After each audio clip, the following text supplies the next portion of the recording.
You're listening to the ESO Network, your station for all things geek.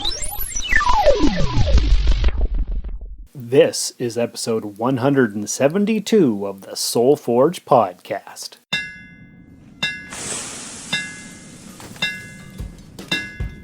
Welcome to the Soul Forge, a place of silent mystery, quiet contemplation, and outright mayhem. Join your host, Sean Vanderloo, as he guides you through the adventures of living. Together, we'll talk about life and love, sex and dating, joy and heartache, memories and loss, and so much more. Don't worry, it's not nearly as pretentious as it sounds. Get ready for life, the universe, and everything on the Soul Forge.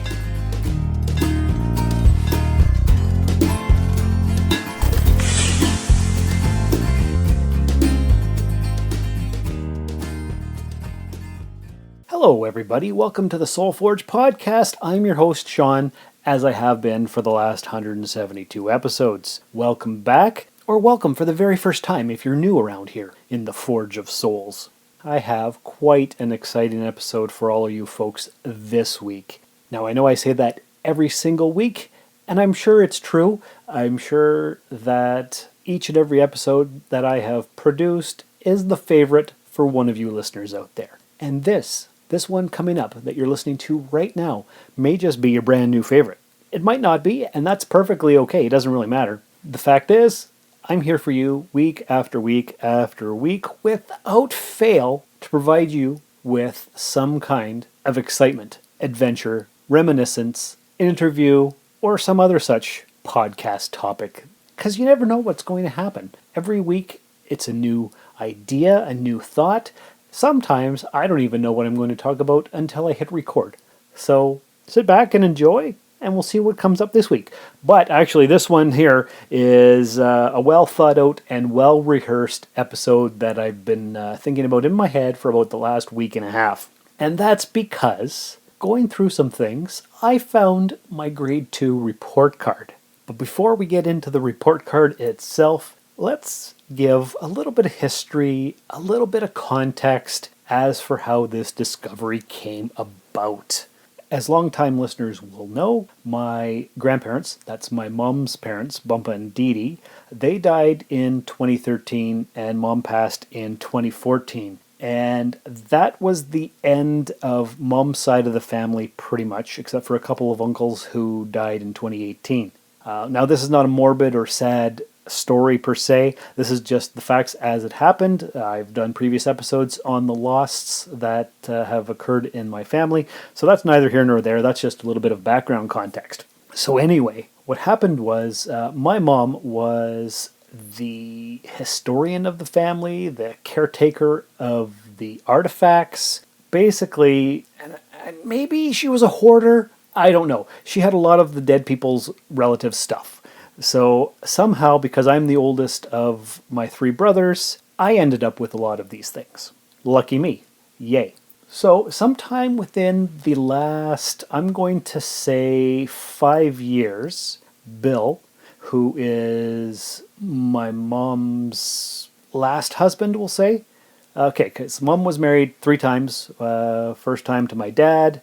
And she had me and my brother Curtis, and they split up, and then she met my brother Robin's dad, and had Robin, and then that fell apart too, and some years later she married Bill, and Bill was the last of the husbands, and he didn't know what to do with all the things that were left behind after Mom passed, so lucky me, I ended up with all kinds of different things. I've got, I don't even know, pictures and paintings and airplane stuff from my grandfather, all kinds of different things. Some of the stuff I don't know what to do with, but I've been holding on to it because I guess I'm now the hoarder.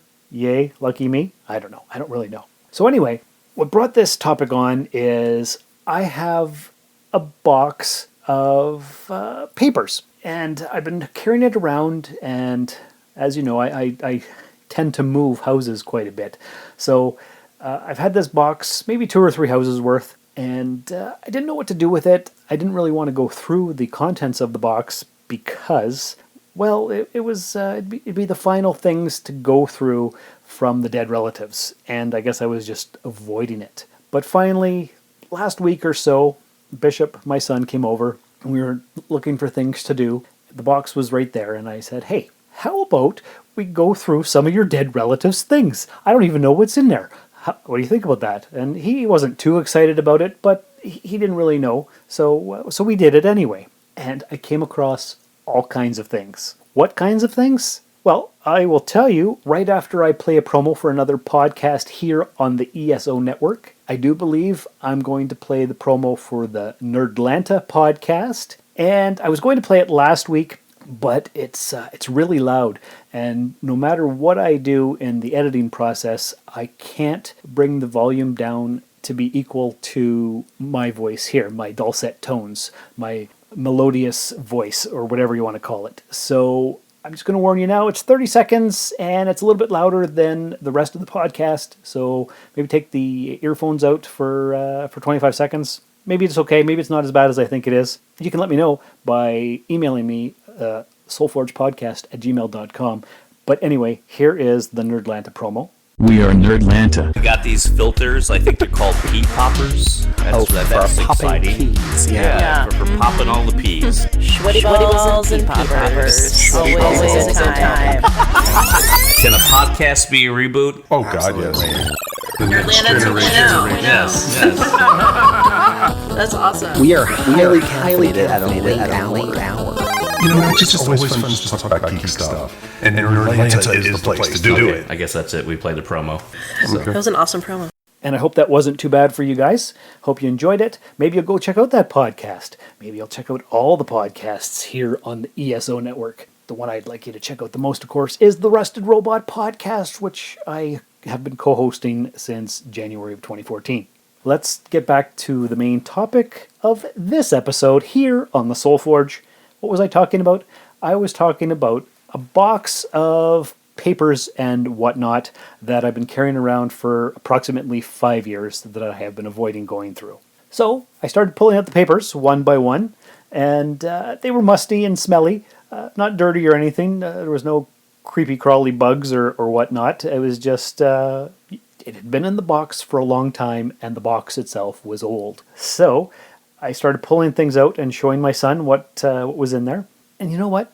I don't know why they kept half the things they kept. So there were income tax receipts from 1989 from my aunt.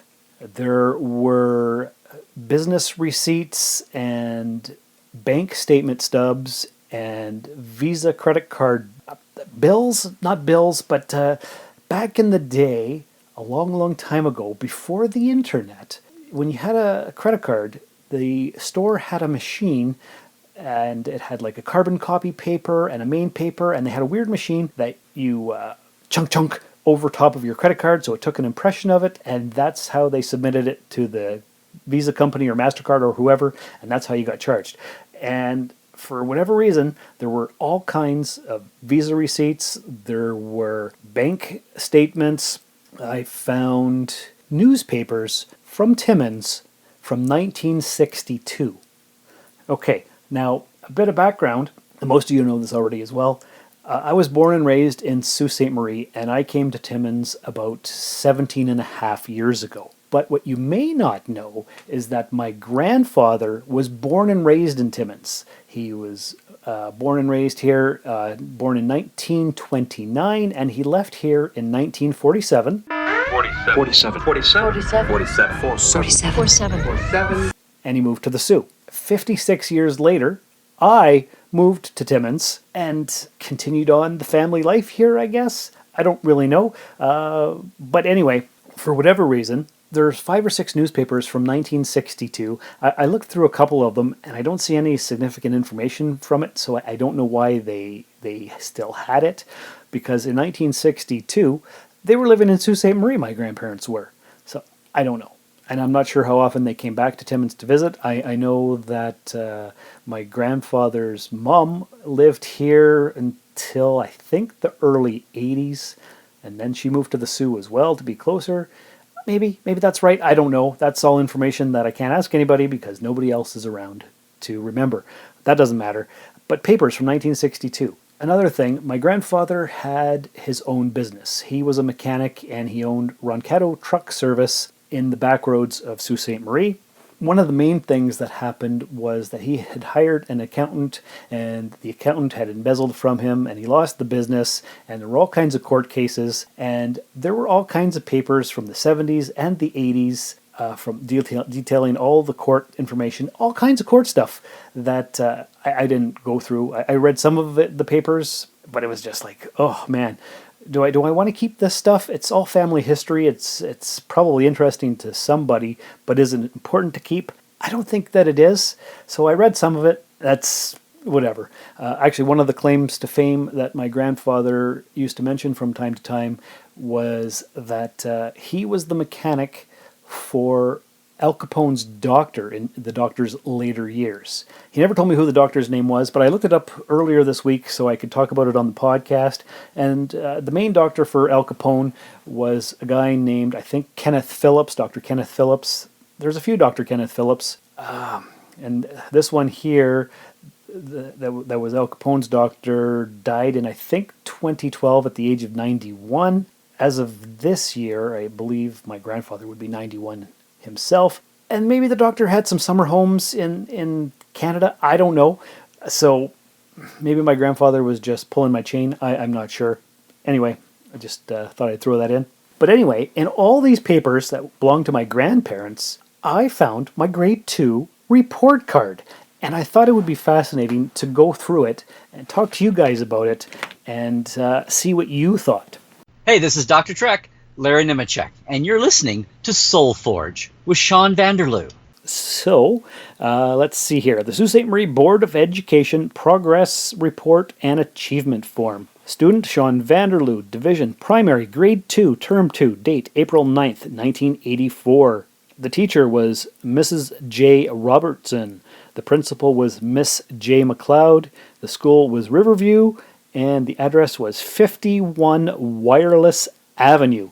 Where the heck that is, I don't know. I know where Riverview Public School is. It's still in the same place. I didn't know it was on Wireless Avenue. That's a weird name. But anyway, back then in the early 80s, report cards only had two key progress report indicators, I guess. S for satisfactory and N for not progressing at a satisfactory rate as explained.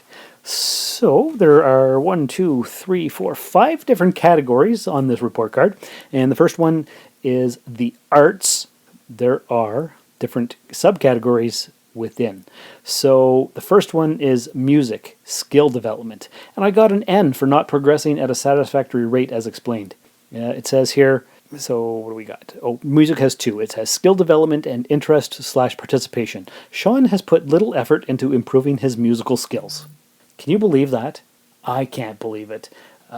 Maybe because I believe it was grade 2 where we had a Christmas choir, and because I couldn't sing properly, the teacher told me to lip sync. I had never heard that before. I was highly insulted, so that might explain why I put little effort into improving my musical skills. Because I can't carry a tune. To this day, I can't read music, I can't sing, I can't play any instruments, and I've tried. So, physical education, skill development, and interest participation. So for music, both were N's. For physical education, skill development was N, interest and participation was S, so satisfactory. So the teacher said he has participated but had difficulty manipulating equipment. Okay, so I guess I wasn't very skilled in movement or coordination. That's fine. Next one is visual arts. In skill development, I was N, but in interest and participation, I was S. So the teacher said he prefers to use familiar techniques rather than attempting new skills in art. Okay, so I didn't like to learn new things, and I relied on old stuff, I guess. So let's see, we got out of these 6, I had 2 S's and 4 N's. Sean from grade 2 was not very good at the arts. What do we got next? We've got environmental studies, and there's only skill development and interest participation. For skill development, N. For interest participation, S. So the teacher said, Sean is able to complete tasks with assistance, but his organizational skills are weak. I can't believe it. My organizational skills are weak?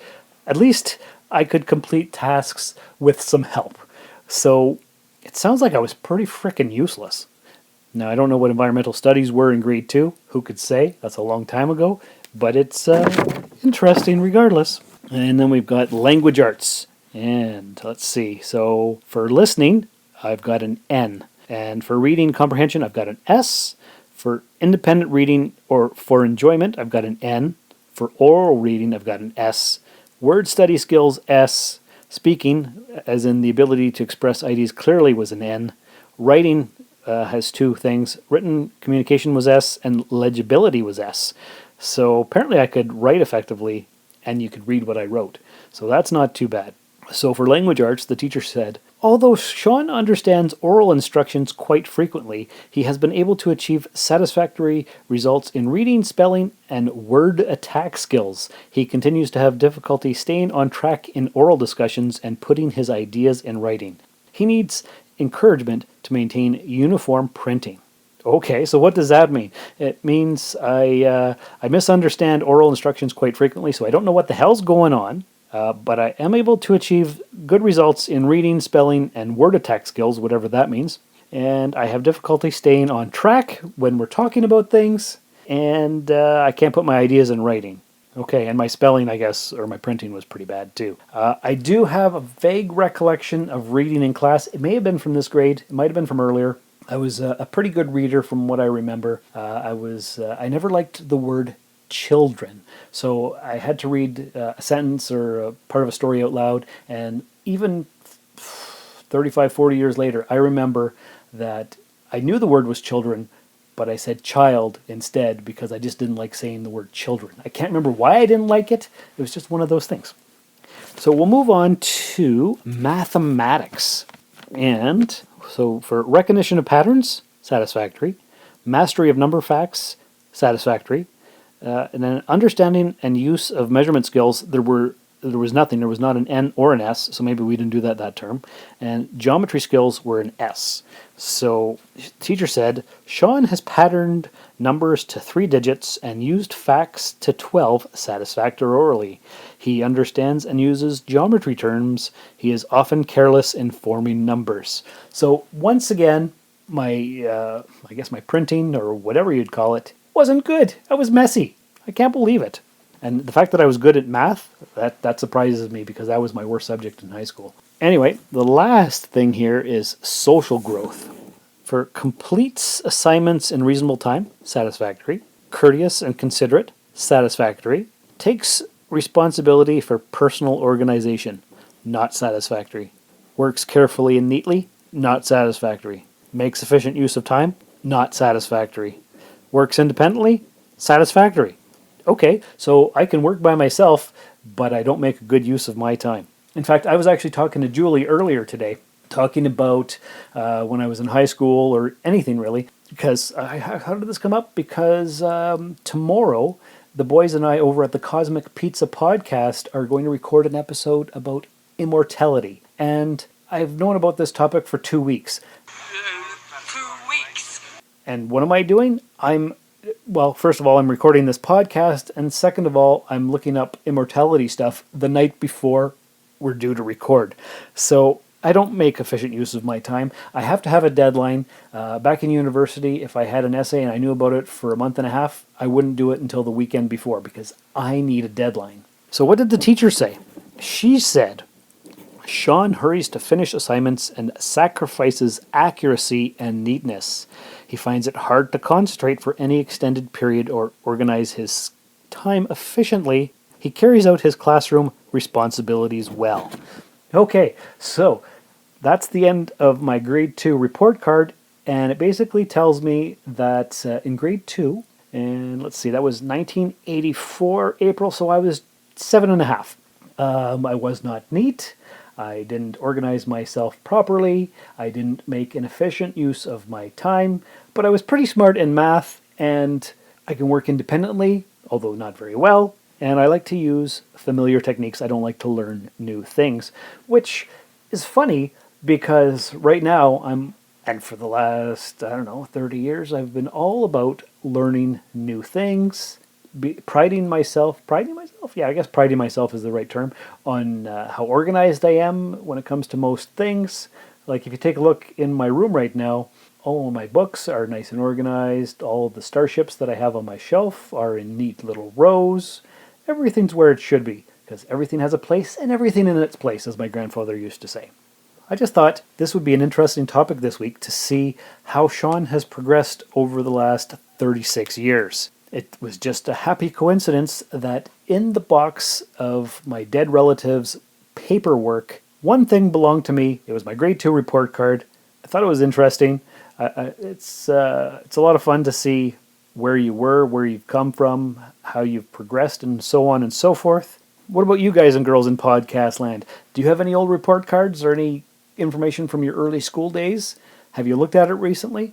That might be an interesting topic. If you want to be on the show and talk about something that you've recently come across, definitely send me an email, soulforgepodcast@gmail.com. So that's this week's topic. I thought it was a lot of fun.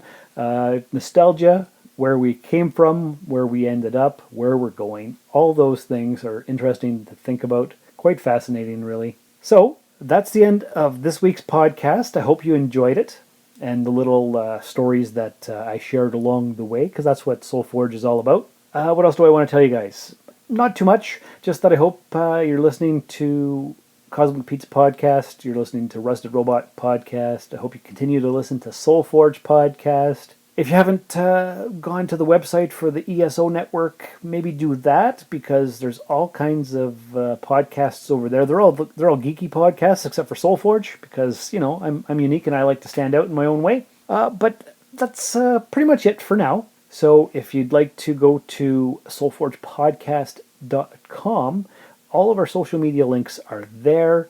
The support button is there. The YouTube channel is there. All the things, all the archives, all the episodes. But until next time, I'm just going to sign off right now. And this week's And Remember is kind of fun because it kind of relates to rereading things. And I just read a chapter from my life from when I was 7.5.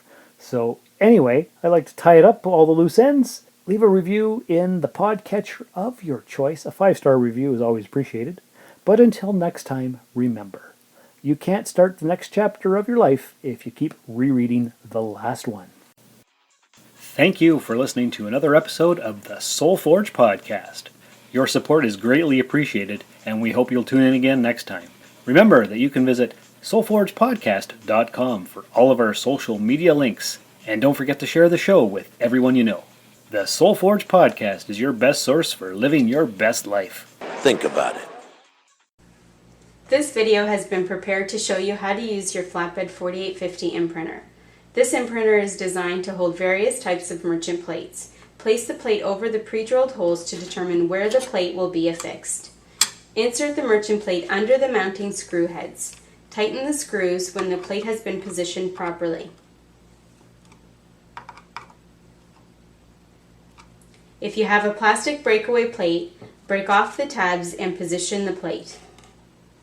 Position the customer's credit card on the imprinter base. Press the top of the card down, ensuring it is held firmly between the card guides.